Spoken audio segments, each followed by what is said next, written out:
NRG.RADIO. You're in love with Zari. That's what you're saying. I'm deeply in love.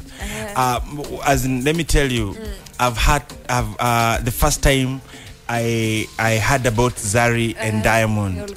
Like, yes. No, and I didn't care. I mean, I was just about my things. Mimi mtu napenda tuma stories zangu.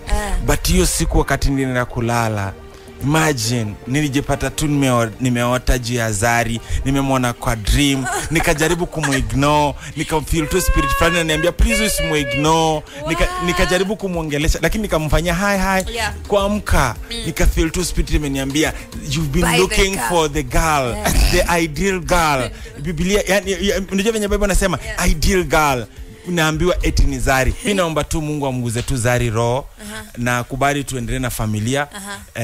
Mimi napenda watoto na God amenibless na nyumba kubwa, kuna rooms nyingi. My house is over 10 bedroom. So Zari akikam tu inatoshea mfanyakazi watoi.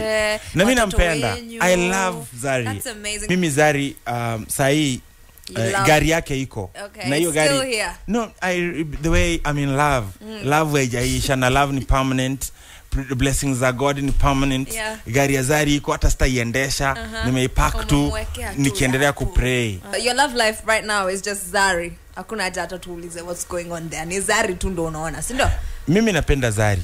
Na mimi badala ya kunichekelea, ningeomba tu wale watu ambao wananipenda waniombea tu Zari anikubali, ili maheta wote wale ambao walinisema kwamba Zari haezi kubali box ya chokora ya ex street boy, ikuwe kwamba inawezekana. Zari or music, choose one. Zari is love life.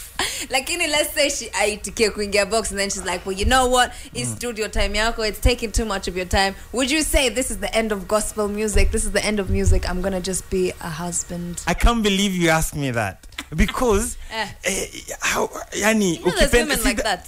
No, Zari juu anapenda biashara. Kwanza nimempatia condition pia mimi. Aokoke. So akikubali Yesu kama mwokozi wa maisha yake, then tutafunga harusi, tutafanya ndoa.